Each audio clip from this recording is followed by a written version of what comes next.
Morning, crab hens. You're really distracting.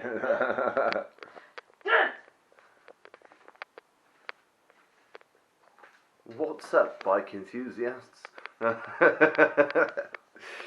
So this morning we're changing the wheel bearings because the wheel bearings on my Ninja are shagged.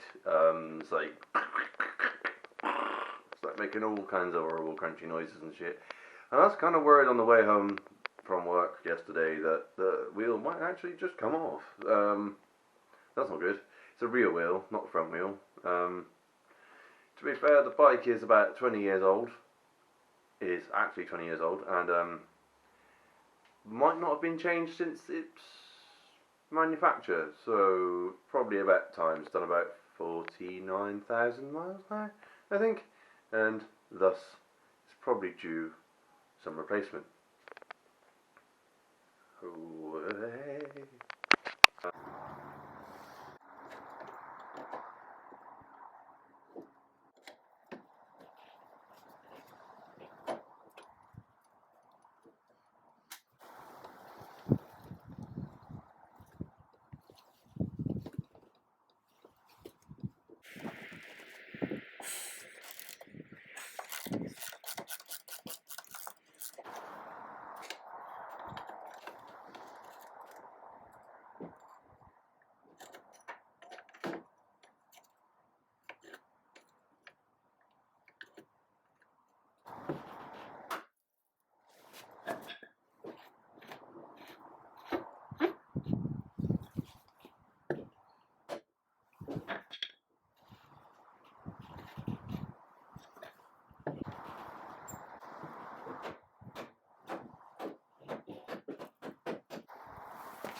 If you take the spindle out of the back wheel and get all the pieces that are involved, like the wheel spacers that come out of either side, and arrange them on the spindle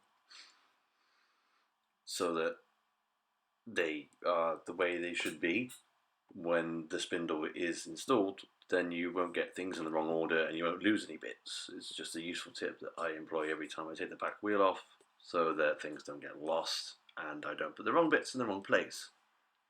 Genius, right? Ta-da! Ta-da!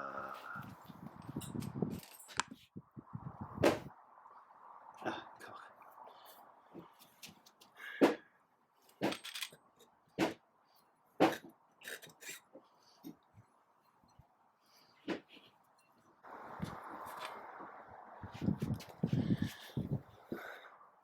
Wheel bearing.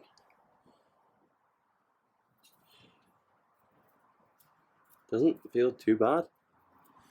But it might be different under load. And that's one thing you've got to remember, is that they won't feel the same when they haven't got any weight on them. So yeah, it's not going crunch, crunch, crunch right now. But fuck, with the weight of a motorbike on it, it does.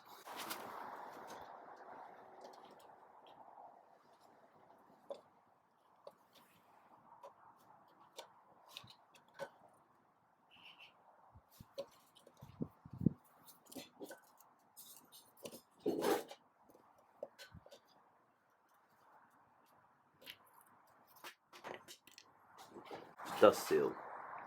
Mine's a bit cruddy. Listen.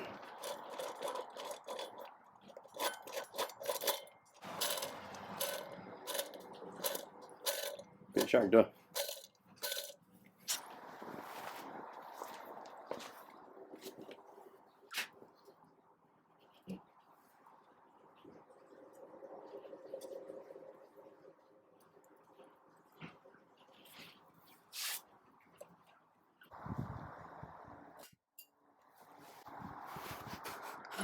off it, fucks.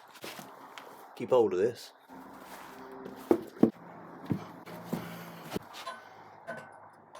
Fuck off, butterfly.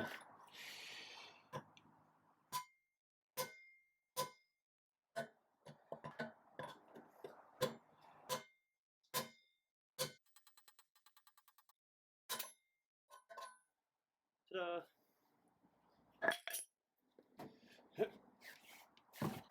See right through there?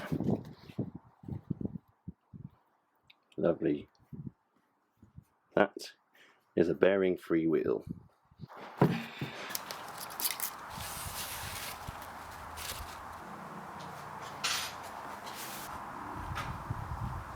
Shiny.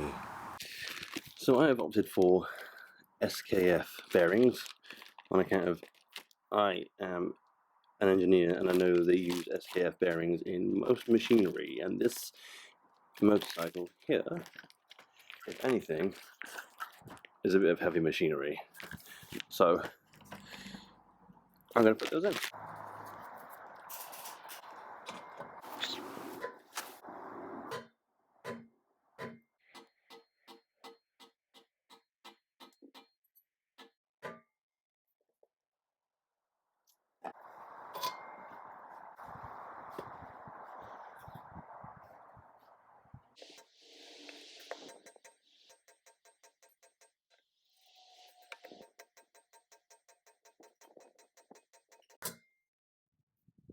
Where that circlip goes, that little groove in there, you want to keep tapping the bearing down until you can see the whole groove and get the circlip in. Makes sense, right?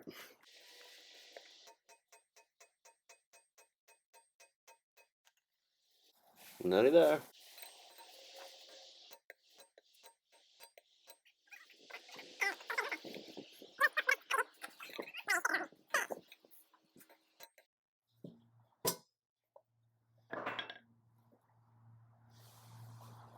Make sure your bearing still moves and you haven't broken it. Make sure you're still recording. Excellent news. Right. Let's get a little tiny bit of wood out of there. Little tiny bit of wood. Is that what it was? The grass is wet.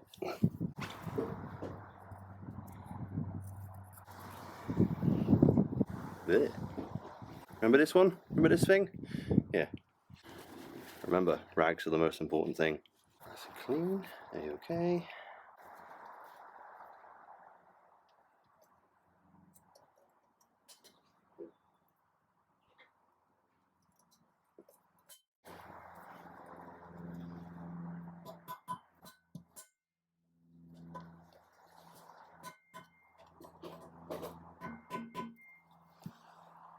If you watched my first video on how to change the fork seals, you'll remember the importance of circlips. Get your dust seal and get rid of the dust.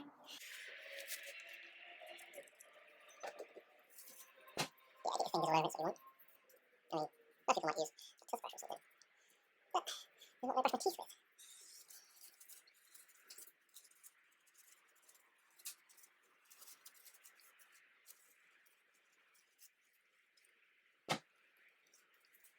So my assumption was incorrect.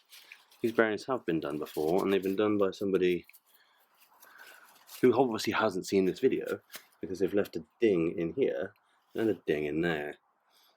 So presumably they just went at it hammer and tong without any sort of finesse or experience, and have thus created a little bit of issues. Although, that being said, I don't give a fuck. Still works. If it ain't broke, don't wear it as a hat. There you go. Now we'll grease this at a later point in time when I have grease, because the bearings I got didn't come with grease, and they should have done. So I have grease at work. They'll be greasing. Greasy, greasy, but not today. In the process of knocking this bearing in, I've lost all of my cush rubbers. See? Gone. But let's put them back in, shall we? Around again.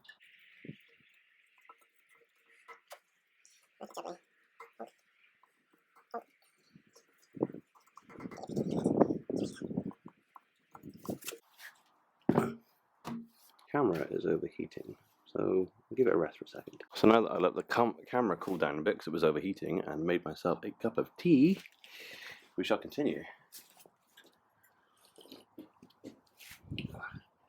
Yes, excellent. Need your spacer tube. Spacer tube, darling. This thing. It seems to be like aluminium or something. I don't know. Pop that in there. Because this is pretty much the only thing that stops this bearing from falling through the wheel. Make sure you're shit free. In life, in general, be shit free. You don't need no shit, don't start no shit, don't take no shit, just be shit free. Life advice from Crab Hands himself.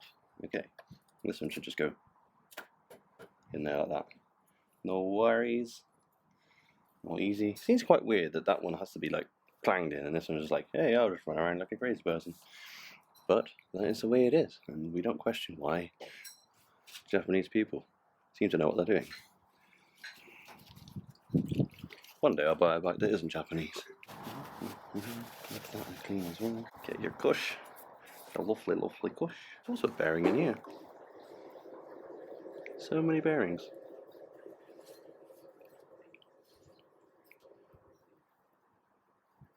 It seemed like it was only the one that was dead. So I'm just going to go ahead and put that back in. Just going to go ahead. Throw back to the American cousins.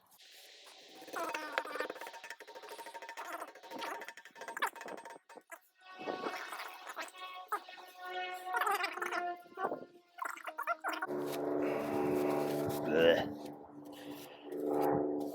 Fucking butterflies everywhere. Butterflies, a source of joy when you're a child, a source of hatred when you have plans. Rack, lovely. Crunchy. Get off my fingers. Okay. Now we're all ready to put this back on again. I will spare you the details. Okay, so I was talking about doing a part 2 video. I've got to change the dust seals and I've got to do that bearing in the cush, which I didn't know had gone. There's also one other thing I've got to do, which is change the front sprocket. Yeah. If you watch carefully, listen carefully, whatever, see the chain? See how it's jumping up and down? Listen. That clicky clocky noise? That is the front sprocket, and it is hooked. Now, for you sort of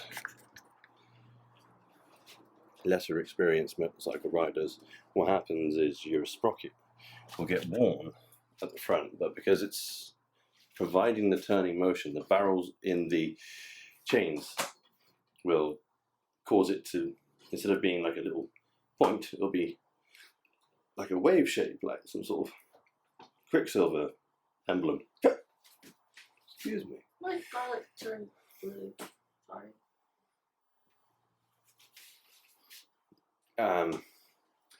And so the chain will start getting caught in it as it's turning, and it'll pop as it's coming out. And I have had one before now which was so hooked it was catching the chain and making pop pop pop pop pop pop noises, like really loud. Don't let it get that far, lads and girls. If you're watching this, it's not worth it. You think you're saving yourself money by not doing these maintenance jobs. You're really not. You're just causing damage elsewhere. So I'm going to be changing that sprocket. I have the sprocket already. I've gone down one tooth from an 18 teeth front sprocket to a 17 tooth front sprocket, which will provide more acceleration.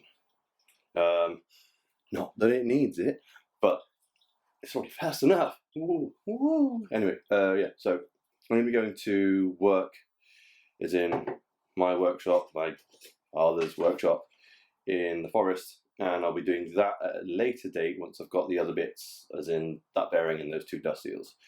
Because the grease is there, so we could just do it all at once. But for the meantime, I can now ride my bike without fear of the back wheel locking up or bearings exploding and killing me. That's good. Again, stay tuned for more maintenance videos. Stay tuned for build videos, of which I realise I haven't put any up yet, which is weird because I spent a lot of time making them. There's just so much footage to go through, you know. Yeah, there will be more ride out videos. Seems kind of pointless to keep doing ride out videos when I keep going to the same places, you know. But then I suppose, whatever. I need to fix my helmet mount. That's the next job. You might even get to see it. Peace.